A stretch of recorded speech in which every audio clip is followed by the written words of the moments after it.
दुख दर्द भाव के सब मिटे,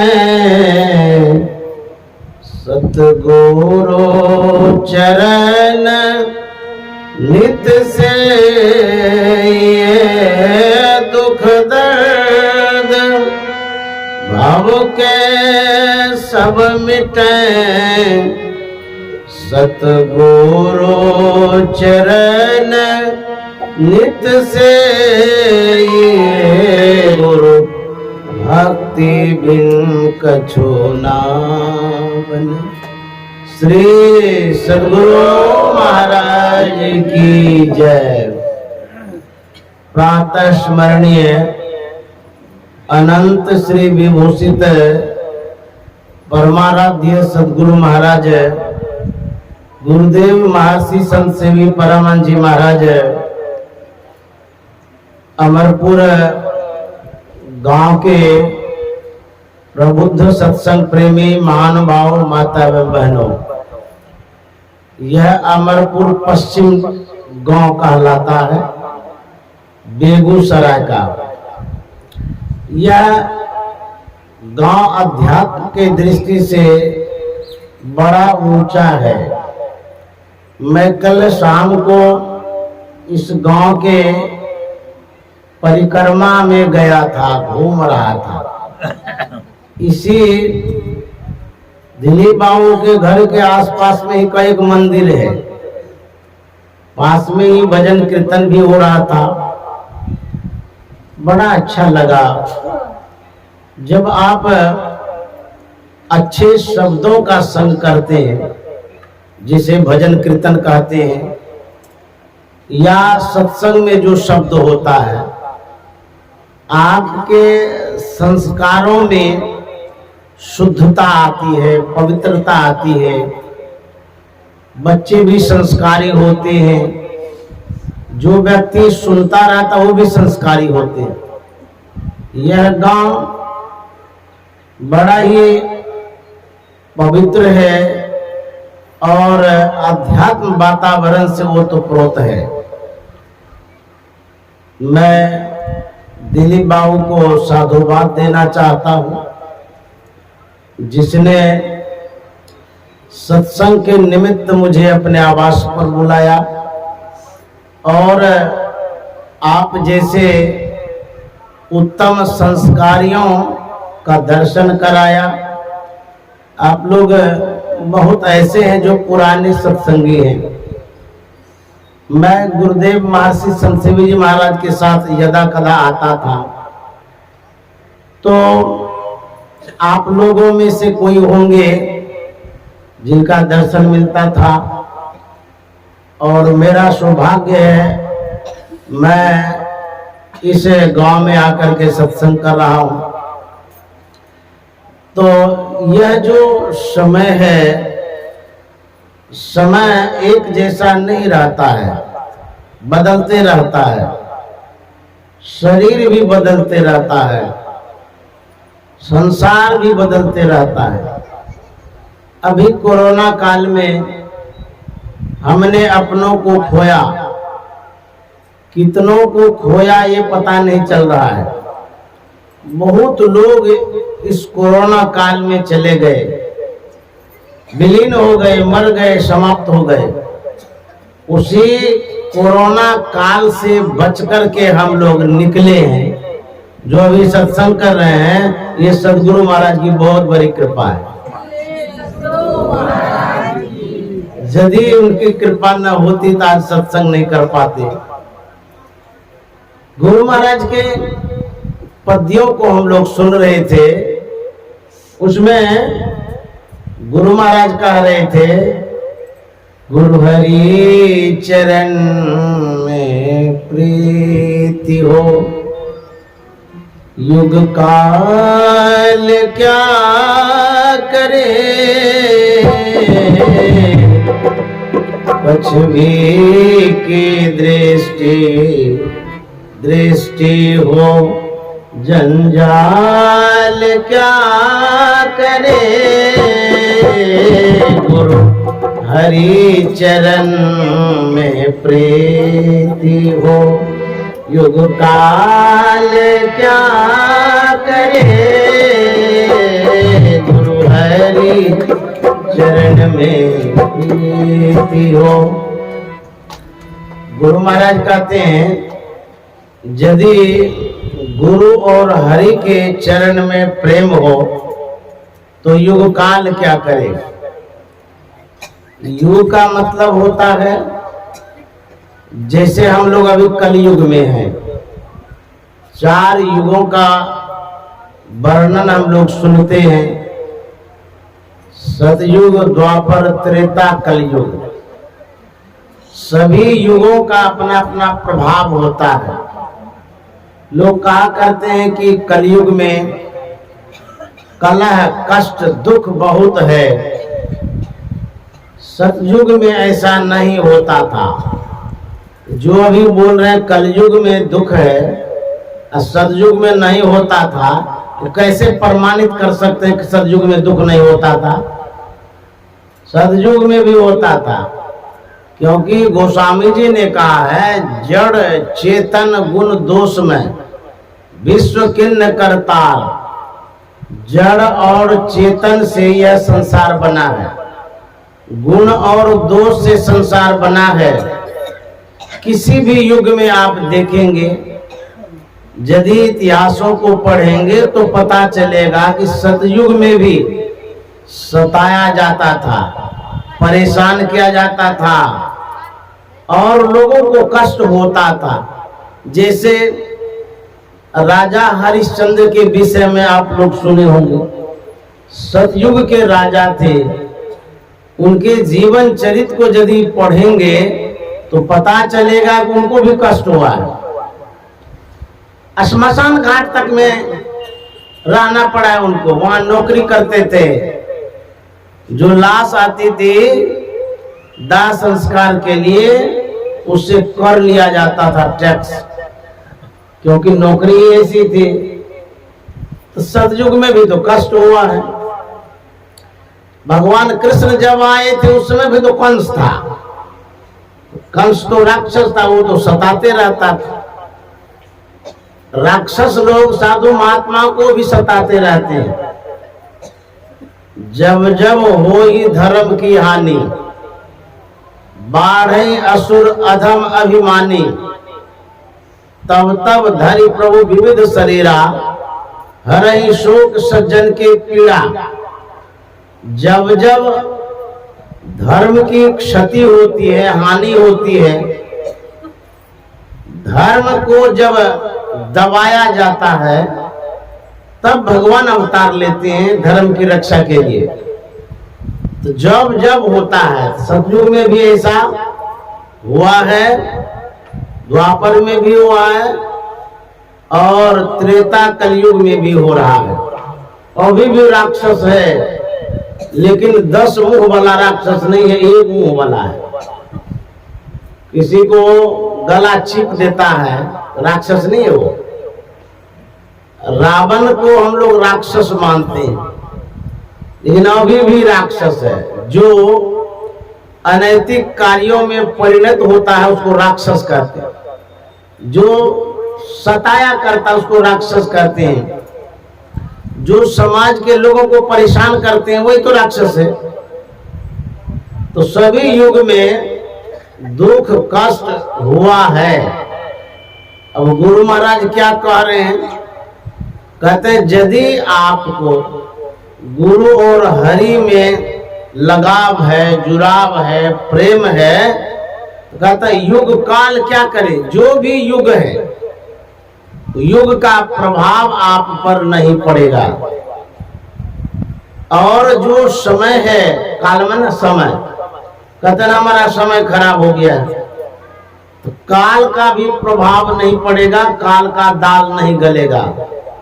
गुरु महाराज ने कहा है, माघ भूखा बाघ काल के मुख पड़ोगे बाबरे, होश कर चेतो सवेरे, बचो ध्यान के दावरे, होश कर तो सवेरे, बचो ध्यान के दावरे। काल मुख से नींबू की भागो, ध्यान के बल भाई रे, ऐसो सर होई हो तो रोई हो पछताई। गुरु महाराज कहते हैं कि काल उसे नहीं सताएगा जो ध्यान करेगा। ध्यान करने के विषय में जो गुरु महाराज ने कहा है, उस विधि से यदि ध्यान करेंगे तो काल का दाल नहीं गलेगा। एक संतवाणी है, नदी किनारे घर किया, कर्जा कर कर खाए, कर्जदार जब मांगन आवे घुसक नदी में जाए। कौन सी नदी है?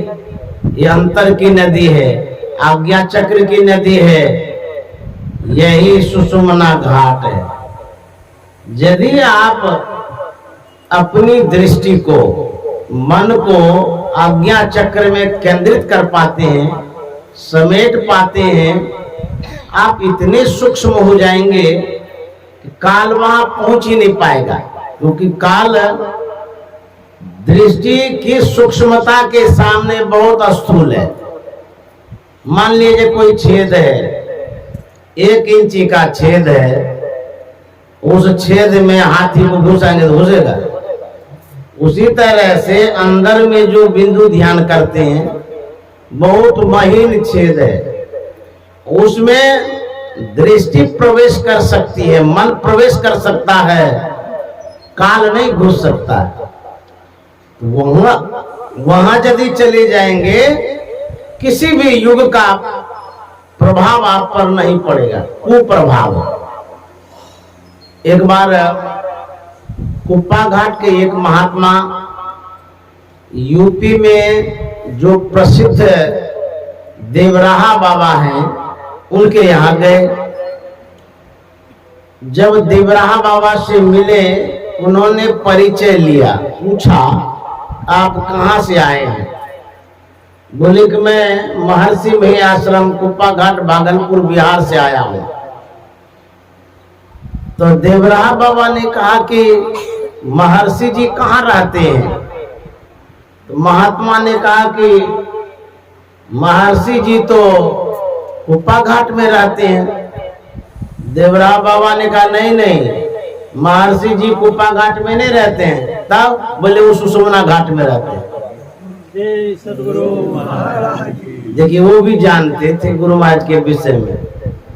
तो गुरु महाराज इतने प्रसिद्ध हो गए हैं कि इस देश को कौन के, विदेश में भी गुरु महाराज का प्रभाव रहा है। गुरु महाराज पूरे संसार पर अपना प्रभाव डाल चुके हैं। हम आप दूर दूर तक नहीं जा पाते हैं। कहां कहां गुरु महाराज क्या कर रहे हैं, किसी को पता ही नहीं चल रहा है। यदि गुरु में प्रेम है तो आप परेशान नहीं होंगे, बच जाएंगे उससे। एक रूस की घटना है। रूस में जो लोग होते हैं, सुना जाता है कि वो नास्तिक होते हैं, ईश्वर को नहीं मानते हैं, ऐसा मैंने सुना है। लेकिन आजकल जिस तरह से लोगों का स्वभाव और संस्कार देखा जाता है, हो सकता है उस नास्तिकता में कमी आ गई हो, आस्तिक प्रवृत्ति के लोग हो गए होंगे।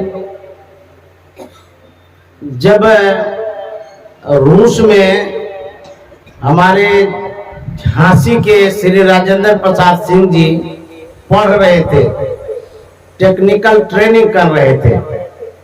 वो अखिल भारतीय संत मत सत्संग महासभा कुप्पा घाट के मंत्री भी रहे हैं कुछ दिनों तक। जिस समय वो पढ़ रहे थे वो दीक्षित थे, ध्यान भी करते थे, पढ़ते भी थे, ध्यान भी करते थे। जिस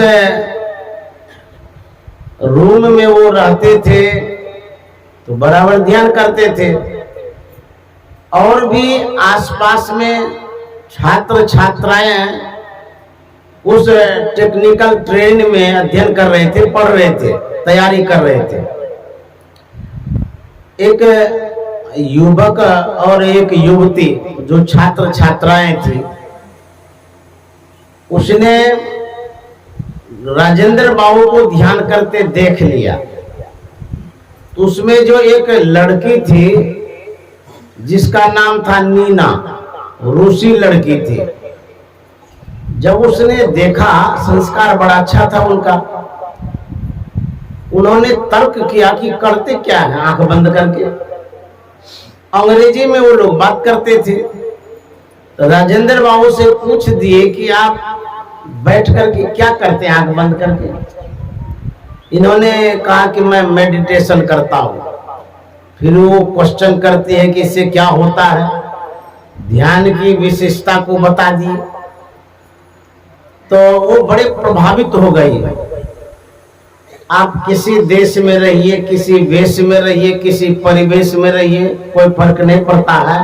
यदि आपका उत्तम संस्कार है, आपको सद्गुरु भी मिलेंगे, सद्ज्ञान भी मिलेगा और सद्गति भी होगी। वह लड़की पकड़ ली बात को कि मेडिटेशन करने से शांति मिलती है, बहुत इसका प्रभाव है। तो नीना कहती है कि हमें भी क्रिया बतला दीजिए, मैं भी ध्यान करूंगा। तो राजेंद्र बाबू ने कहा कि नहीं नहीं, ये ऐसे ध्यान के विषय में नहीं बताया जाता, दीक्षा लेना पड़ता है। तो नीना कहती है कि हमें दीक्षा दे दीजिए। बोली कि हम अधिकृत नहीं है, हमें आदेश नहीं है दीक्षा देने का, हम कैसे दीक्षा देंगे। तो नीना ने कहा आदेश कौन देते हैं। राजेंद्र बाबू ने कहा कि गुरु महाराज देते हैं, महर्षि में परमानंद जी महाराज देते हैं दीक्षा का आदेश। तो नीना कहती है कि आप आदेश ले लीजिए, आदेश लेकर के हमको दीक्षा दीजिए, हम भी ध्यान करेंगे। तो राजेंद्र बाबू ने संपर्क किया गुरु महाराज से, इस तरह की बात है, एक बड़ी अच्छी संस्कारी लड़की है, रूसी लड़की है, वो ध्यान विधि जानना चाहती है, दीक्षा लेना चाहती है, और बार बार कहती है कि मुझे दीक्षा विधि बतला दीजिए। तब गुरु महाराज ने अंग्रेजी में जो भजन भेद दिया जाता है वो लिख करके राजेंद्र बाबू के पास भेजा गया, बताया गया इस तरह से दीक्षा उनको दे दीजिए। राजेंद्र बाबू ने दीक्षा दे दिया, वो ध्यान करने लगी। एक समय आया जब ट्रेनिंग पूरा हो गया था, वह लड़की गुरु महाराज का छोटा सा तस्वीर ले ली, अपना घर चली गई। जिस रूम में वो रहती थी, गुरु महाराज के तस्वीर को बढ़िया से सजा के रखी, छोटी सी तस्वीर थी, और ध्यान करने लगी। तो अपने कमरे में करती थी। एक दिन उनके पिता ने देख लिया, ये क्या करती है आंख बंद करके। तो पिता ने पूछा कि नीना, यदा कदा तुमको मैं देखता हूं तो आंख बंद कर लेती है, क्या करती है।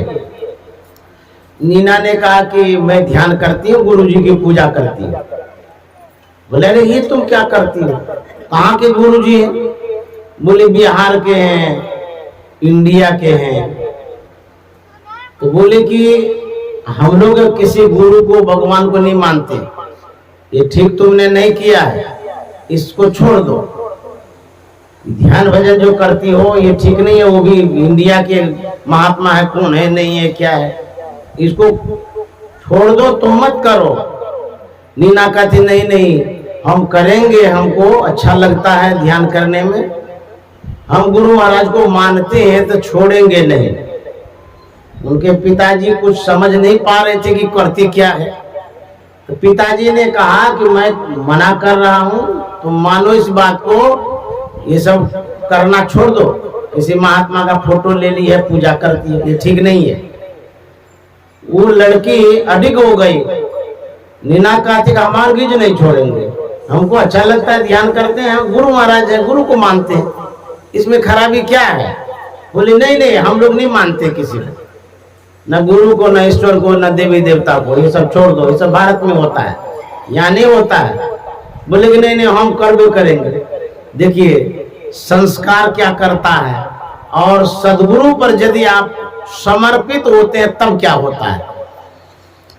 अंततः उनके पिता ने कहा कि यदि मेरी बात नहीं मानोगी तुमको घर में नहीं रहने देंगे, आज भगा देंगे। तो नीना कहती है हमें बेघर होना मंजूर है, लेकिन सदगुरु का पूजा करना छोड़ेंगे नहीं, ये मंजूर हमको नहीं है कि छोड़ देंगे। अंततः यही हुआ। पिताजी गुस्सा गए, बोले भागो यहाँ से, मेरी बात जब नहीं मानेगी तो यहाँ से जाओ, जहां जाना वहां चली जाओ। पढ़ी लिखी लड़की थी, शिक्षित समझदार लड़की थी। घर से जो भगा दिया वो चली गई थाना। थाना में पिताजी के अगेंस्ट में शिकायत में वो केस कर दिया कि हमें घर से बाहर भगा दिया है। तो वह केस चला गया कोर्ट में। अब पिता और पुत्री दोनों लड़ रहे हैं कोर्ट में। देखिए कहां तक बातें चली गई। तो तारीख लड़ते रहे, लड़की भी लड़ती रही। जब कोर्ट में गवाही के लिए बुलाया गया दोनों पिता को और पुत्री को, वहां हाजिर किया गया। तो जज ने पूछा उनके पिता से कि आपकी बेटी है, अब बेटी को घर से बाहर कर दिए, क्या बात है, बात क्या है जो आप बाहर कर दिए बेटी को। तो उसने कहा कि ये भारत के महात्मा का पूजा करती है, इसको हम मना करते हैं, पूजा वूजा नहीं करी, मानती नहीं है। हम बोले कि नहीं मानेंगे तुमको भगा देंगे। ये बोली कि हम भले घर छोड़ देंगे लेकिन गुरु को नहीं छोड़ेंगे। ये पूजा करना ही नहीं छोड़ती है, और जब भगा दिए थी हमारे ऊपर केस कर दिए। अब जज नीना से पूछ रहे हैं कि क्या बात है, क्यों तुमने केस किया पिता पर। नीना कहती है कि सर आप लोग गुरु को नहीं मानते हैं। बोले हाँ सब कोई गुरु को मानते हैं। गुरु को मानना क्या गुनाह है। बोले नहीं, गुनाह कैसे हो सकता है, ये तो अच्छी बात है, गुरु को मानना चाहिए। बोले मैं तो वही कर रही हूँ। भारत के एक संत हैं महर्षि में परमानंद जी महाराज, वो हमारे गुरु हैं, इष्ट हैं, देवता से भी बढ़ करके हैं। मैं आराधना करती हूँ, ध्यान करती हूँ, अच्छा लगता है मुझे, सुकून शांति मिलती है ध्यान करने से। और यही काम मैं कर रही थी घर में बैठ करके। पिताजी ने देख लिया और पिताजी कहते कि करना छोड़ दो। अब आप निर्णय दीजिए जज साहब, यदि गलत है तब तो मैं छोड़ दूंगी, यदि सही है तो क्या कहना चाहते हैं आप डिसीजन दीजिए। जज साहब का दिमागे पलट गया इकट्ठे। अब गुरु महाराज का चमत्कार देखिए। जज साहब ने कहा उनके पिता से, अपनी बेटी को घर में रखते हो या नहीं, या तो बेटी को घर ले जाओ अथवा अभी तुम्हें कस्टडी में लेंगे और जेल में दे देंगे, क्या मंजूर है तुमको। डर के मारे पिता ने कहा नहीं सर, हम अभी बेटी को घर ले जाते हैं। गुरु पर यदि समर्पण है, गुरु तो आपके भावनाओं में है, आपके श्रद्धा और भक्ति में है, विचारों में है, लेकिन दृढ़ता होनी चाहिए, मजबूती होनी चाहिए। यदि मजबूती रहेगी आप सब काम को फतह कर लेंगे, सब काम पर विजय प्राप्त कर लेंगे। दुनिया की ऐसी कोई शक्ति नहीं है जो गुरु के शक्ति के सामने बड़ी शक्ति हो। अद्भुत गुरु होते हैं, उनकी शक्ति अद्भुत होती है। एक डेहरी ऑन की कहानी है। एक व्यापारी था, घी का कारोबार करता था। उन दिनों वो गुरु महाराज से दीक्षित थे, दीक्षा उन्होंने ले लिया था। तो गुरु महाराज के सिद्धांत पर चलते थे। जो गुरु महाराज ने कहा कि झूठ, चोरी, नशा, हिंसा, व्यभिचार, पंच पापों से बचना चाहिए, वो अक्षरशः पालन करता था। जिस समय वो घी बेच रहे थे उसी समय सरकार के द्वारा यह बताया गया था कि घी बेचना मना है, अपराध है। यदि कानून के विरुद्ध घी बेचने के लिए जाएंगे उसको जेल कर दिया जाएगा। वह घी का व्यापारी था। अब संकट आ गया पेट पर, परिवार पर, पालन पोषण पर। जो जिस कारोबार को करते हैं उससे दो पैसा होता है तब न परवरिश करते हैं। उनके मन में हुआ कि अब क्या करें। फिर वो हिम्मत बांध करके घी लेकर के चल दिए। जो सत्यवादी होता है उसमें बड़ी शक्ति होती है, भूत से भी लड़ सकते हैं। सत्य पर यदि अडिग रहेंगे तो वह घी बेचने के लिए डेहरी ऑन के बाजार में निकला। पुलिस देख ली कि ये घी बेचने के लिए जा रहा है। पुलिस ने पूछा कि आप ये क्या कर रहे हैं, कि क्या है ये? बोले घी है। कहाँ ले जा रहे हैं? बोले बेचने के लिए। बोले आपको पता नहीं है कि घी बेचना मना है? अब सत्संगी है, झूठ कैसे बोलेंगे? बोले हाँ पता तो है, लेकिन परिवार चलाने के लिए हमको कारोबार करना ही पड़ेगा ना, यही वो काम है। इसी धंधा से हम लोग परिवार चलाते हैं। नहीं करेंगे तो परिवार खाएगा पिएगा कैसे? बोले चलिए थाना। जो पकड़ के ले गया थाना। वहां पर एसपी साहब आ गए। एसपी साहब ने पूछा कि आप क्या कर रहे हैं ये? बोले घी बेच रहे हैं। बोले आपको पता नहीं घी बेचना मना है? बोले सर ये तो पता है कि मना है, हम लोग गरीब आदमी हैं, यही एगो छोटा मोटा धंधा है। अब ये भी नहीं करेंगे तो खाएंगे कैसे, जिएंगे कैसे? इसीलिए हम बेचने के लिए आ गए। एसपी साहब ने कहा कि देखिए घी बेचना तो मना है, लेकिन आप कह रहे हैं गरीब आदमी हैं, तो जब भी आप बेचने के लिए बाजार में आएंगे एक बात याद रखिए, यदि पुलिस पूछे कि क्या बेचने के लिए जा रहे हैं, तो कहिएगा घी बेचने नहीं जा रहे हैं, किसी परिवार को देने जा रहे हैं, तब आपको कुछ नहीं करेगी पुलिस। उस सत्संगी ने कहा सर ये क्या आप सिखाते हैं? ये तो हमसे हरगिज नहीं होगा, हम झूठ बोलेंगे। हमारे गुरु महाराज ने सिखाया झूठ नहीं बोलना है। हम तो कभी नहीं कहेंगे कि घी परिवार को देने जा रहे हैं, हम जब बेचेंगे तो कहेंगे बेचने जा रहे हैं। एसपी साहब ने कहा यदि आप झूठ नहीं बोलेंगे आपको जेल भी जाना पड़ेगा। उस सत्संगी ने कहा जेल जाना मंजूर है, लेकिन झूठ बोलना मंजूर नहीं है, ये गुरु महाराज ने हमको सिखाया है। बोले अच्छा आप गुरु जी के बड़े पक्के चेले हैं? बोले हाँ हमको कहा कि झूठ नहीं बोलना है, तो कैसे बोलेंगे? तो बोले जेल जो जाएंगे? बोले वो तो चले जाएंगे, हम जो होगा देखा जाएगा, लेकिन हम झूठ नहीं बोलेंगे। यदि दृढ़ता है आपके मन में तब क्या होता है? एसपी साहब बड़े प्रभावित होते हैं। वो कहते हैं कि यदि इन शिष्यों में इतनी दृढ़ता है गुरु के प्रति, एक वचन गुरु का पालन करने के लिए जेल जा सकता है। झूठ खाली नहीं बोलना है, यह एक वचन है, गुरु जी ने सिखाया है। एक वचन पालन करने के लिए जेल जा सकता है। जिस गुरु ने इसको ये सिखाया है वो गुरु कितने पक्के होंगे।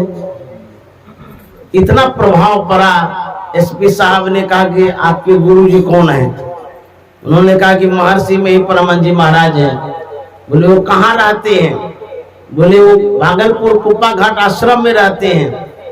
पूरा एड्रेस ले लिए और एसपी साहब ने कहा कि आज से अभी से आप जब तक घी बेचना चाहते हैं बेच लीजिए, कोई पुलिस आपको कभी नहीं पकड़ेगी। सत्य पर अडिग रहे तो आपका परवरिश ठीक से होने लगा। अब उसको डर भय खत्म हो गया कि अब कोई एसपी कह दिए, पुलिस क्या कर सकती है। बेचना वो जारी रखा। एक तो ये लाभ हुआ, गुरु के वचन पर यदि अडिग रहे तो। दूसरा लाभ क्या हुआ, एसपी साहब भागलपुर पहुंच गए, जाकर के गुरु महाराज से मिले, बातचीत किए। गुरु महाराज से वो इतने प्रभावित हो गए, वो भी गुरु महाराज से दीक्षा ले लिए और एसपी साहब भी सत्संगी बन गए। अब बुझिए, एक शिष्य या श्रद्धालु गुरु वचन को यदि लक्ष्मण रेखा मानता है तो उसे आपका तो उद्धार हो ही रहा है, लेकिन आपसे जो जुड़ा हुआ व्यक्ति है उसका भी उद्धार होता है। इसीलिए गुरु महाराज ने कहा है झूठ नहीं बोलना चाहिए। झूठ पर यदि आप आश्रित होते हैं वो तो असत्य है। असत्य पर यदि आश्रित होंगे भवसागर से पार नहीं हो सकते। काम तो संसार का चल जाएगा लेकिन पार नहीं हो सकते। एक चोर था, चोरी करके शहर से भाग रहा था, पीछे पुलिस पड़ी हुई थी। पुलिस चोर के पीछे पीछे जा ही रही थी। चोर ने देखा कि पुलिस तो छोड़ नहीं रही है पीछा, गांव देहात की ओर गया। खेत में कुटिया नजर में आई। चोर सोचता कि यहीं छिप जाएंगे, पुलिस को पता नहीं चलेगा। वहां गए, वहां पर एक महात्मा था। चोर ने कहा कि महाराज मेरे पीछे पुलिस पड़ी है, थोड़ी देर के लिए रुकने दीजिए। पुलिस जब चली जाएगी फिर हम भी चले जाएंगे, बचने के लिए कोई स्थान बता दीजिए। महात्मा ने कहा मेरे पास 2 कुटिया है। एक तो देख रहे हो सामने में तो खुली है, इसमें दरवाजा भी नहीं है। दूसरी कुटिया है जिसमें रुई भरी हुई है। यदि उसमें घुस सकते, रुई के बीच में दम साध करके रह जाओगे तो तब पुलिस कुछ नहीं करेगी, क्योंकि पुलिस के नजर से तुम ओझल हो जाओगे। वक्त था नहीं, समय का अभाव था। इन किन प्रकार किसी तरह रुइया के घर में घुस गया, रुइया के भीतर चला गया। तुरंत पुलिस आ जाती है। महात्मा से पुलिस पूछती है कि महात्मन इधर एक भागते हुए चोर आया है। महात्मा ने सब बात सही कह दिया, हाँ हाँ चोर आया है। अब चोरवा सुन लिया, बोला राम राम, कैसा महात्मा है, निष्ठुर है, निर्दय। हम बोले कि बचा लीजिए, ये तो कह दिया चोर आया है, पता नहीं और क्या कहेगा। तो पुलिस कहती है चोर किधर गया है? महात्मा ने कहा रुइया के घर में गया है। अब तो चोरवा को लगा कि गए काम, सब जेल जाना ही पड़ेगा, क्योंकि बताए तो दिया रुई के घर में गया है, सब पूरा एड्रेस सही बता दिया। पुलिस तार्किक होती है, तर्क करती रहती है। कभी कभी सत्य बात में भी संशय होता है, क्योंकि अज्ञानी जीव जो होता है खड़ा सोना में भी खोट निकालता है। पता नहीं सही है कि नहीं है, जांच करा के देखते हैं।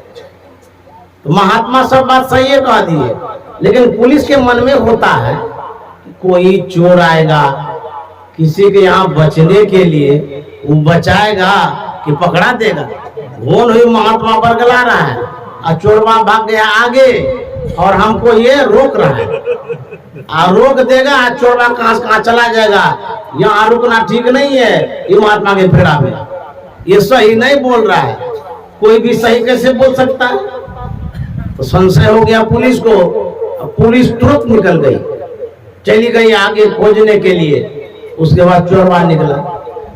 चोरवा ने कहा कि महाराज आप इतने निष्ठुर निर्दयी हैं, आपके यहाँ बचने के लिए आए थे, आपको झूठ बोल देना चाहिए था। सब बात सही है, सही कह दी। यदि सही कहना था आप काहे कहे गौरिया के घर में जाइए। तो महात्मा ने कहा सुनो, तुमको झूठ पर भरोसा है, रक्षा कर सकता। हाँ, क्यों नहीं रक्षा होगा? झूठ बोल देंगे तो लोगों को पता थोड़ा चलेगा। तो महात्मा ने कहा तुमको झूठ पर भरोसा है कि रक्षा कर सकता है, मुझे सांच पर भरोसा है कि रक्षा करता है। वही मैं परीक्षा ले रहा था, देखे सांच में दम है कि नहीं है। तो सांच बोल करके रक्षा हुआ ना। उसी तरह से गुरु हरि चरण में प्रीति हो, युग काल क्या करे। गुरु हरि चरण में प्रीति हो, युग काल क्या करे। कछुवी की दृष्टि हो, जंजाल क्या करे। गुरु हरि चरण में प्रीति हो, युग काल क्या करे। कछुवी की दृष्टि हो। गुरु महाराज कहते हैं गुरु में हरि में प्रेम हो तो युग काल का कुप्रभाव आप पर नहीं पड़ेगा। दूसरे लाइन में कहते हैं प्रेम तो हो लेकिन दृष्टि किस तरह की हो। कछुवी की दृष्टि हो तब जंजाल क्या करे। कछुवी की दृष्टि कैसी होती है? कछुवी अंडज प्राणी, अंडा देती है, लेकिन जितने अंडज प्राणी हैं सबों में जो कछुवी है अंडा तो देती है लेकिन अंडे पर बैठ करके सेती नहीं है।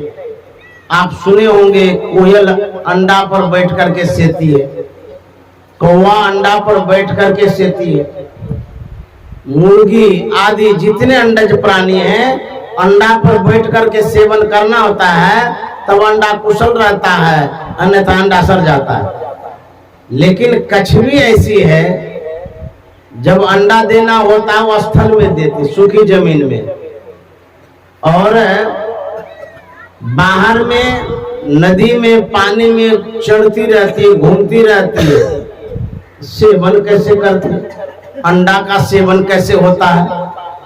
गुरु महाराज कहते हैं उनकी जो दृष्टि है कछुवी की दृष्टि, उसमें अद्भुत शक्ति है और उसी शक्ति से सेवन करती है।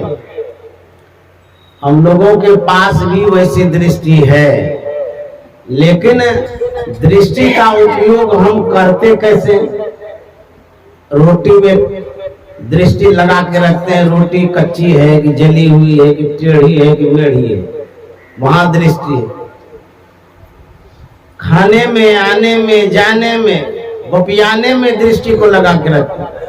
आंख जैसे खुलती है सिर्फ संसार में ही दृष्टि को लगा के रखते हैं। इस दृष्टि को लक्ष्य में, उद्देश्य में, अंतर में, बिंदु में लगा के रखते ही नहीं। फिर आप का जो लक्ष्य है, जो उद्देश्य है, वो पूरा कहां से होगा? तो आप जो सेवन करते हैं, सेवन करना मतलब कार्य करना, क्रिया करना, जैसे कोई भी काम करते हैं वह काम अधूरा रहता है। जैसे पक्षी जब अंडे पर नहीं बैठती है तो अंडा सड़ जाता है। तो आपका काम पूरा इसलिए नहीं होता है कि आप सही ढंग से सेवन नहीं करते। सेवन का मतलब सेवा भी होता है। समझ गए? सेवन का मतलब जो ग्रहण करते, भोजन जो मुंह में लेते भी सेवन है। ग्रहण करना, एक्सेप्ट करना, स्वीकार करना, मानना। आप जो दृष्टि का सेवन करते हैं भोग के लिए करते हैं, योग के लिए नहीं करते। खाने के लिए, कमाने के लिए, आने के लिए, जाने के लिए, इसमें शक्ति है, लेकिन सही से उपयोग नहीं करते, इसलिए आपका काम नहीं बनता। गुरु महाराज ने कहा है, नित्य प्रति सत्संग कर ले प्यारा, तेरा कार सरे सारा। यदि रोज सत्संग करेंगे सब काम बनेगा। सार कार्य का निर्णय करके धर चेतन धारा। सार काम क्या है? मूल काम। हमारी जो चेतना है बिखरी हुई है शरीर और संसार में, तो चेतना जो बिखरी हुई है उसको कहता समेटने के लिए। चेतना तो सूक्ष्म तत्व है, तो मकई गेहूं थोड़ा समेटेंगे।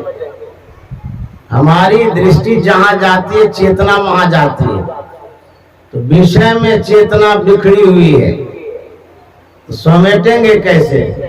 आंख जब बंद करते हैं, जब दृश्यों की क्रिया करते हैं, बिंदु ध्यान करते हैं, वहीं समेटने की क्रिया होती है। तो चेतना को जब समेटेंगे, यही क्रिया सार काम है, सही काम है, मूल काम है। तो गुरु महाराज कहता यदि कछवी की तरह दृष्टि हो जाए, कछवी रहती है जल में, अंडा सेती है वहीं से, ख्यालों से। ये जो ख्याल है बहुत काम का चीज है। जैसे कोई कहते हैं कि सावधानी हटी दुर्घटना घटी। सावधानी का मतलब है मन को कंट्रोल रखना, एकाग्र रखना। जब डॉक्टर कान चेक करता है, लेंस तो लगाता है लेकिन एक आंख बंद कर लेता है, एक आंख से ताकता है। ऐसा क्यों करता है? एकाग्रता उससे बढ़ती है। दोनों आंख खुला रखेंगे, एकाग्रता नहीं बढ़ेगी तो चेक नहीं कर पाएगा। जब कोई निशानेबाज तीर चलाता है तो एक आंख बंद कर लेता है, देखे होंगे आप। या कोई बंदूक चलाता है उस समय वो आंख बंद कर लेता है, एक आंख से ताकता है, बाएं आंख को बंद करता, दाएं आंख से देख के बंदूक चलाता है। जब आप दृष्टियों की क्रिया करते हैं तो दोनों दृष्टि का सिमटाव होता है, एकाग्रता बहुत बढ़ती है। गुरु द्रोणाचार्य के विषय में सुने हैं, कौरव और पांडव दोनों की परीक्षा ले रहे थे। कौरव पुत्रों से द्रोणाचार्य ने कहा कि एक वृक्ष पर देखो तुम लोग क्या है। दुर्योधन ने देखा, कहा कि वहां एक चिड़िया है। बोले उसके अतिरिक्त क्या है? बोले डंठल है, पत्तल है। बोले तुम हटो। अर्जुन से कहा कि तुम देखो। अर्जुन से पूछा तुम क्या देख रहे हो?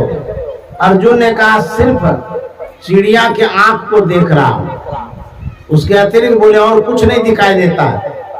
बोले लक्ष्य को भेदो, बाण चलाओ। अर्जुन बाण चलाता है, आंख में बाण लग जाता है। द्रोणाचार्य ने कहा तुम्हारी जो दृष्टि है एकाग्र है, लक्ष्य पर तुम्हारा निशाना लग गया। उसी तरह से हमारी जो दृष्टि है यदि सिमटेगी, एकाग्र हो जाएगी, तो अब युग काल क्या करे, जंजाल क्या करे होगा, तब आपका दुख जो है ना भाग जाएगा। एकाग्रता की बड़ी आवश्यकता है। हम लोग सुबह से शाम तक पसरते रहते, जैसे किसान लोग धूप में अनाज को पसार देता है, पसारते पसारते जितना खलियान होता भर देता है। अब वर्षा जब आने लगती है सब समेटता है। अब कहीं पसारने में दूर तक फैला दिए और समेटने में देर हो गई तो भीज गया, गए काम से। अपने मन को जो पसारते हैं संसार में, कैसे पसारते हैं? सुबह आप जो उठते हैं वहीं से मन पसरता है, जो जो आप काम करते हैं उसमें मन पसरता है। मान लिया जाए शाम तक मन को आप पसारते ही रहे, फैलाते रहे, फील्ड में जैसे फैलाते हैं, खलिहान में अनाज को फैलाते हैं, एकाएक बाढ़ आ गया तो समेट तो लिए ही नहीं है, तो बाढ़ में बहेंगे ना, अब बारिश हो गई तो भिजेंगे ना। तो शाम तक आप पसारते रहते हैं मन को और समेटने का प्रयास नहीं करते हैं, कहीं काल आ गया तो अब हर बार करिएगा, उस समय पसारने का ध्यान होगा उस समय। कहीं गुरु महाराज ने कहा दृष्टि योग करने के लिए, जिस समय काल आ जाएगा उसमें दृष्टि योग होगा, कोई योग नहीं होगा। जब आफत आ जाता है ध्यान भजन सब गायब हो जाता है। सिर में दर्द होता है तो ध्यान ही नहीं करते, आंख में दर्द होगा तब ध्यान ही नहीं करेंगे, पेट में दर्द होगा तो ध्यान ही नहीं होगा। जब आपको कोई तकलीफ है तब तो ध्यान ही नहीं होता है, और जब स्वस्थ हैं कोई तकलीफ नहीं है तब आपका मन ध्यान करने का ही नहीं होता, तो कौन करिएगा, कहाँ लाएगा तब पता चलेगा। इस मन को रोज समेट के रखिए, कंट्रोल में रखिए, कब्जे में रखिए। जैसे अच्छा किसान होता है ना, कौम में पसारता है, देख लेता है बादल है तो थोड़ा थोड़ा पसार देता है और उसका झट झट समेट लेता है, उसका अनाज नहीं भीजता है। लेकिन हम लोग कैसे किसान हैं, आज से नहीं जब से इस संसार में आया पसारते ही रहते, अभी तक पसारिए रहे। एकाएक काल अचानक मार से जो तितर को बाज, तब क्या होगा, समेट नहीं पाएंगे आप अपने को। जीवत ही करो आशा साधो। कौन चीज का आशा है, रुपया का आशा है कि परिवार का आशा है कि बेटा का आशा है, धन कमाने की आशा है, घर बनाने की आशा, कौन चीज का आशा है। कबीर साहब कहते हैं भजन करने की आशा, ध्यान करने की आशा। जो लगाव है अभी से लगा के रखिए। यदि आप रोज नहीं इसको समेटेंगे तो एकाएक हड़बड़ हो जाएगा, अचानक समस्याएं आ जाएगी। जिस स्थिति में अभी आप बैठे हैं ये स्थिति सदा नहीं रहेगी। कोई एक्सीडेंट हो जाता है, समस्या खड़ी हो गई, अचानक पेट में दर्द हो गया, समस्या खड़ी हो गई, भूकंप आ गया, घर मकान सब ध्वस्त हो गया, समस्या खड़ी हो गई। मधेपुरा में बाढ़ आया था काफी साल पहले, रात में आया, जो सोया था वो सोते ही रह गया, उठा ही नहीं जीवन में। वो ऐसी बाढ़ आई थी, घर मकान जानवर सब बह गया। जहां पर बांध टूटा था वहां पर बहुत गड्ढा हो गया। तो वैसे ही यदि जीवन में अचानक ये नौबत आ जाएगी तब संभल सकेंगे। इसीलिए गुरु महाराज ने बतलाया है कि 3 बार ध्यान करिए, बीच बीच में समेटते रहिए। जब अभ्यास करेंगे समेटते रहेंगे तो जब आपको पता चल जाएगा कि अब हम मरने वाले हैं, तो उस समय जो समेटा हुआ है मन कम समय में आप समेट सकते हैं। कमजोरी अवस्था में भी समेट सकते हैं, अन्यथा समेटना बड़ा मुश्किल है। इसलिए सुबह दोपहर शाम जो गुरु महाराज ने 3 बार कहा है ध्यान करने के लिए, ध्यान करेंगे तो मन समेट में रहेगा, कंट्रोल में रहेगा, कब्जा में रहेगा। यदि आप अभ्यास ही नहीं करेंगे, खाली संसारी में रहेंगे, तब तो दुर्दशा होगी, दुर्दिन आ जाएगा, दुख हो जाएगा, आवागमन में पड़े रहेंगे। तो गुरु महाराज कहते हैं कछवी की दृष्टि हो, जंजाल क्या करे, एक बिंदुता दूरबीन हो, दूरबीन क्या करे, पिंड में दरस ब्रह्मांड हो, बाहर में क्या फिरे। यदि एक बिंदुता रूपी दूरबीन प्राप्त हो जाए तो दूर से दूर तक के दृश्यों को आप देख सकते हैं। उपनिषद में लिखा हुआ है, बिंदो मनोलयं कृत्वा दूरदर्शन मापुनुयात। दूरदर्शन टीवी को कहते हैं। टीवी जब चलाते हैं, अब तो मोबाइल हो गया, मोबाइल चलाते हैं या टीवी चलाते हैं, उसमें समाचार सुनते हैं ना, दूर से दूर के दृश्य को घर बैठे देखते हैं ना। उसी तरह से यदि एक बिंदुता की प्राप्ति होगी, दृष्टि एकाग्र हो जाएगा, तो कहते हैं दूर से दूर के चीज को आप देख सकते हैं। जो पृथ्वी के नीचे है उसका भी पता चल जाएगा, जो संसार में कहीं कुछ है वो भी देख लेंगे। गुरु महाराज रहते थे कुप्पा घाट में, लेकिन उनकी दृष्टि कितनी सूक्ष्म थी, वो वहां बैठे बैठे कहीं से कहीं देख लेते थे। दृष्टि अद्भुत शक्ति है मानव के अंदर में, लेकिन दृष्टियोग करेंगे तब तो, दृष्टियोग करेंगे सही ढंग से, तब वो शक्ति आपके पास भी हो जाएगी। तो ध्यान करने के लिए मन को बराबर लक्ष्य में लगाते रहिए, जो पसरते रहता है। कम से कम 3 बार करिए ध्यान। ब्रह्म मुहूर्त में उठ करके, स्नान करने के बाद शाम के समय 3 बार में जो गैप है कम हो जाता है। जैसे सुबह कर लिए तो फिर दोपहर में करेंगे, अब फिर शाम को करेंगे, तो गैप कम हो गया, उसका प्रभाव रहेगा। टैबलेट लेते हैं ना, डॉक्टर बोलता है सुबह ले लीजिए, दोपहर में लीजिए, शाम को लीजिए, कुछ घंटों तक वो दवाई काम करती है। इसीलिए कहता है 3 बार लीजिए तो सुबह से लेकर के शाम तक कवर करेगा। उसी तरह से 3 बार ध्यान करिएगा। बाढ़ या वर्षा होने के बाद भी आप मन को समेट सकते हैं, नहीं तो बहिएगा, हंसिएगा, भीजिएगा। 3 बार करने से तो मन में कंट्रोल रहेगा। तो मन को रोज अपडेट करिए 3 बार। मोबाइल में आप जो व्हाट्सएप चलाते हैं, फेसबुक चलाते हैं या कुछ भी चलाते हैं, मोबाइल का यह नियम है 2, 4 रोज, 5 रोज, 6 रोज में अपडेट करिए। अपडेट नहीं करिएगा, मोबाइल काम नहीं करेगा, हैंग कर जाएगा, काम ही नहीं करेगा। उसी तरह से मन का अपडेट करिए।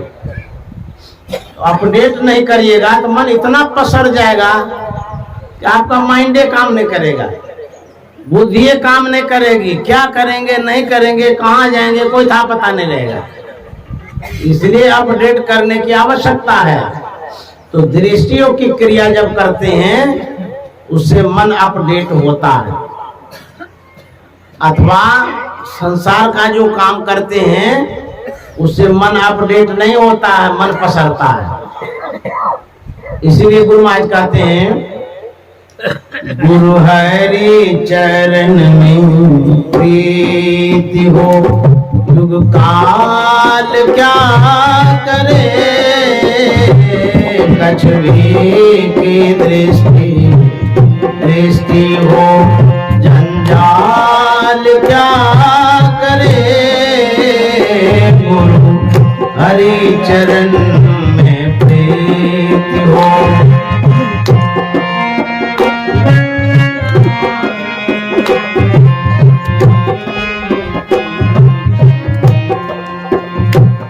जगनाश का विश्वास हो, निराश क्या करे, जगनाश का विश्वास हो, निराश क्या करे, जगनाश का विश्वास हो, निराश क्या करे, भजन नहीं त्रास हो, फिर त्रास क्या करे, दृढ़ भजन नहीं खास हो, फिर त्रास क्या करे, गुरु हरि चरण में प्रीति हो, गुरु ढाल क्या करे, कछ की दृष्टि दृष्टि हो, जंजाल क्या करे, गुरु हरि चरण में। जब अभ्यास करते हैं तो मन पटरी पर आता है। उसी तरह से साजबाज में रियाज की आवश्यकता है, उसको रियाज बोलते हैं। ध्यान में हम लोग अभ्यास बोलते हैं। जब रियाज करते हैं बराबर तो आप पटरी पर रहते हैं। अब बिना रियाज का जो ताल गाल सब गड़बड़ा जाता है। तो रियाज जरूरी है बराबर, तो अभ्यास भी जरूरी है। तो मन को यदि सही पटरी पर रखना चाहते हैं तो रोज अभ्यास करिए, नहीं तो मन भाग जाएगा, पटरी से उतर जाएगा। फिर इसमें जो सुर है, ताल है, आवाज है, किसमें? मन में, ये गड़बड़ा जाएगा, आपको आनंदित नहीं कर पाएगा। यदि आप मन को रियाज में लगाते हैं, अभ्यास में लगाते हैं, तब ये सही ढंग से आपको आनंदित करेगा, सुर ताल में बजेगा ये मन। नहीं तो यदि रियाज में नहीं लगाएगा, खुला घोड़ा जो होता है ना, छोटा घोड़ा उठा के पटक देता है। बागडोर में रखिए, बंधन में रखिए, पकड़ के रखिए, तब जाकर के आपके काम में आएगा। नहीं तो मन इतना उठपटांग है, आपको कहां से कहां लेके चला जाएगा। तो गुरु महाराज कहते हैं, जगनाश का विश्वास हो फिर आस क्या करें। हम आप सबको संसार की नश्वरता का पता ही नहीं है। संसार छूटेगा इस बात का मन को स्वीकार नहीं है, पता नहीं है। और जिस दिन आपको पता चल जाएगा संसार छूटने वाला है, उस दिन देखेगा भजन कितना बनता है। बेटा बेटी सब छूटेगा तो कागली से लफड़ा में पड़ेंगे, ध्याने में रहेंगे। क्यों? गुरु महाराज कहते हैं भजन धन ही खास हो। ये भजन धन है और खास धन है। यदि यह पता चल जाए यही धन साथ जाने वाला है, इसी को ना प्राप्त करने में लगिएगा। गुरु महाराज कहते हैं कि जग नाश का विश्वास नहीं है। यदि विश्वास हो जाए तब मन देखिएगा कैसे लगता है भजन में। फिर त्रास क्या करे, जो संकट है, दुख है, सब दूर हो जाएगा। इसलिए भजन धन को समझना जरूरी है। पंचसोइया को समझते हैं? बाप रे बाप, कहीं गिर गया तो दिल धड़कने लगता है। पंचसोइया गिर गया, किधर गिर गया? अंधकार में भी ढूंढने लगते हैं, कहाँ गिर गया, क्या हो गया, कैसे गिरा। जब तक नहीं मिलता है तो तब तक परेशान हो जाते हैं। तो उसका महत्व तो समझते हैं ना कि अंधकार में गिर गया तो ढूंढना है। उसी तरह से भजन धन है, इसको ढूंढिए, खोजिए, तब ना आपको काम में आएगा। मिल जाता है रुपया तो खुश हो जाता है, चलो कल सौदा खरीद लेंगे। यह धन है, इस महत्व को समझना चाहिए। एक कवि ने बड़ा अच्छा पद गढ़ा है, लिखा है। उसमें है गुरु के विषय में उन्होंने कहा है कि सतगुरु तेरे चरणों की थोड़ी धूल जो मिल जाए, सतगुरु तेरे चरणों की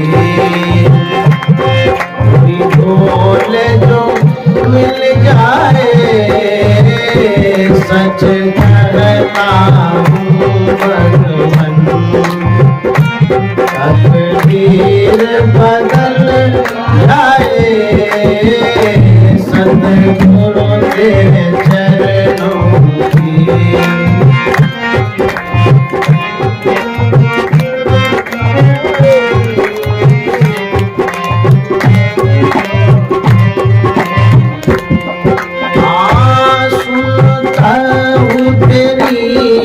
रहमत दिन रात बरसती है। तेरी रहमत दिन रात बरसती है। एक बूंद जो मिल जाए, एक बूंद जो मिल जाए, तकदीर समझ जाए। एक बूंद जो तकदीर समझ जाए, सतगुरु तेरे चरणों की।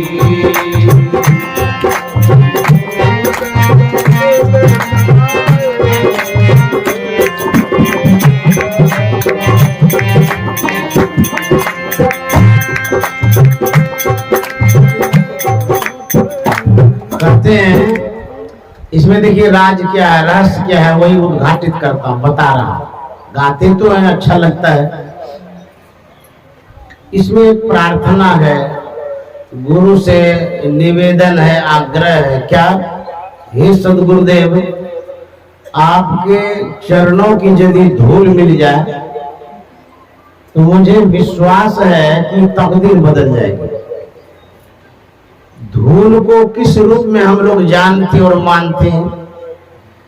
कहेंगे वो तो सड़क में जो पड़ी हुई उसी को तो धूल कहते हैं, जो पेड़ में लग करके आती है। या शरीर में जो भस्म लगाते वो भी धूल है। माथे में जो तिलक लगाते वो धूल का एक रूप है।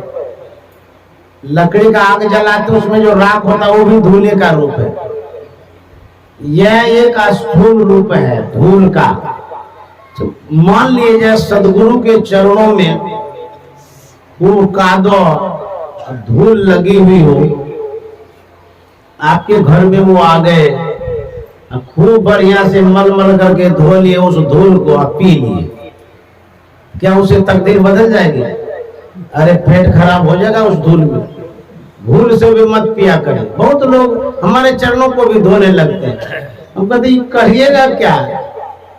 तो लोग कहते कि पिएंगे, बोले भूल से भी मत पीजिए, इसे कुछ नहीं होने वाला है। वो धूल जो है भूल से भी मत पी लीजिए, पेट खराब कर देगा। कहता घर में छींटे, बोले चलो इतना चल सकता है, घर में छींट छाट दीजिए, कोई बात नहीं है, पीजिएगा नहीं। माथे पर भी छींटता है, ये भी ठीक नहीं है। अब कहाँ से गुरु आए हैं कादो कीचड़ लगा करके? ऐसे गुरु का चरण में जो धूल है वो ठीक नहीं है, ये भूल है। एक धूल हो गया ये।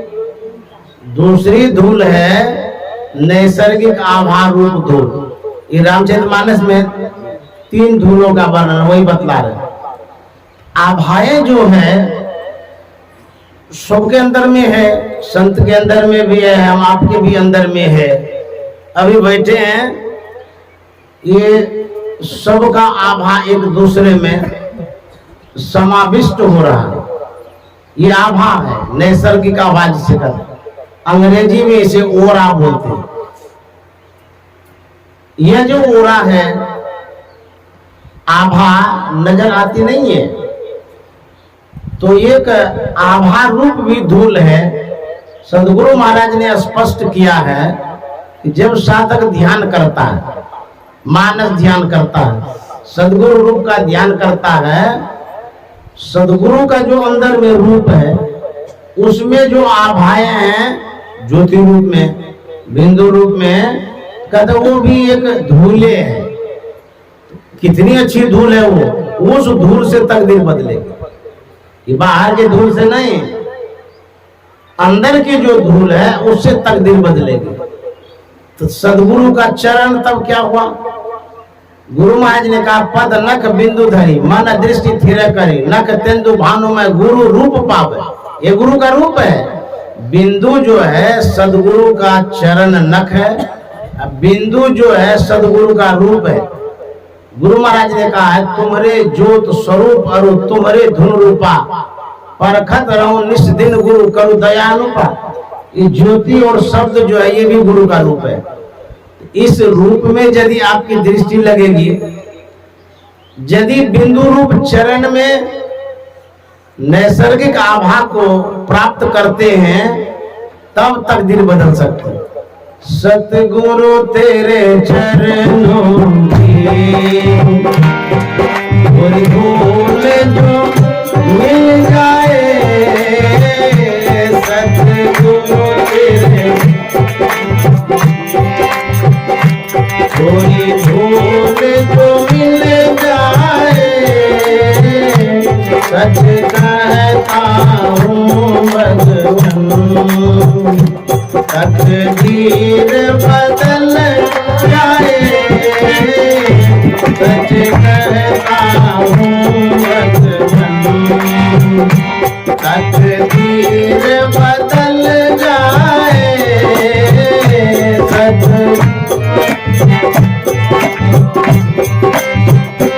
सुनता हूँ तेरी रहमत दिन रात बरसती है, सुनता हूँ तेरी रहमत दिन रात बरसती है, एक बूंद जो मिल जाए, एक बूंद जो तकदीर बदल जाए, एक बूंद जो तकदीर बदल जाए, सतगुरु तेरे चरणों। कहते हैं सुनता हूँ तेरी रहमत दिन रात बरसती है। रहमत का मतलब होता है रहम, कृपा, अनुग्रह, आशीर्वाद। कहते हैं हे गुरुदेव, मैं सुनता हूँ कि आप जो रहम करते हैं, कृपा करते हैं, जो आशीर्वाद करते हैं, उनकी वर्षा हो जाती है। जब आप कृपा करते हैं, बारिश कर देते हैं कृपा का, हमको उस कृपा का एक बूंदे दे दीजिए। सुनता हूँ तेरी रहमत दिन रात पर, वर्षा तो कभी कभी होती है, लेकिन आपकी कृपा रूपी वर्षा जो है दिन में भी रात में भी 24 घंटा बरसती रहती है। उसी कृपा का एक बूंद दे दीजिए, एक के बूंद से हमारा कल्याण हो जाएगा। क्या होगा? कहते हैं कि तकदीर बदल जाए, भाग्य बदल जाएगा, तकदीर बदल जाएगा यदि वो कृपा का एक बूंद मिल जाए। तो मान लिया जाए बारिश हो रही है, उस बारिश में भीजता कौन है? जो खुले बदन रहता है वही भीजता है। छाता लगा के जाइएगा तो नहीं भीजिएगा, छत के नीचे रहिएगा तो नहीं भीजिएगा, प्लास्टिक ओढ़ लीजिएगा तब भी नहीं भीजिएगा। भीजता वही है जिसके ऊपर कोई आवरण नहीं हो, कुछ भी नहीं है। जैसे बच्चा है, देखिए खुले बदन नहाता है, कितना अच्छा लगता है, कूदता है, बड़ा प्रसन्न होता है। ठीक उसी तरह से कृपा के बूंद का असर किस पर पड़ता है?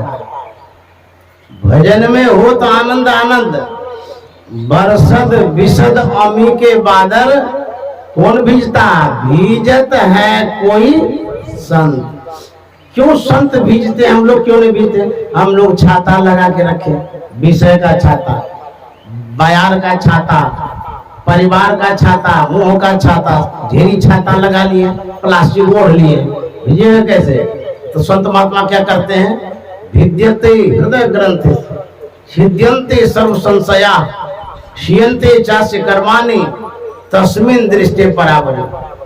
उनके हृदय की जो ग्रंथियां हैं, गांठ गिरे खुली भी रहती है, वो सभी आवरणों से पड़े होते हैं। उनके शरीर पर कोई आवरण है ये नहीं है। इसीलिए जो अंतर का बूंद है, कृपा का बूंद है, परमात्मा का अद्भुत आवाज जो सार शब्द है, उसी बूंद से वो भेजते रहते। हम लोग कहाँ खड़े हैं, थोड़ा कल्पना करें, कितना आवरण है, घर से तो निकलते ही नहीं। अब पानी पड़ रहा है, आप निकलते नहीं, भीजिएगा कैसे? तो कहते एक बूंद जो मिल जाए तकदीर बदल। वह बूंद प्रकाश रूप में है, शब्द रूप में है, उसी बूंद से, प्रकाश और शब्द से तकदीर बदल सकती है।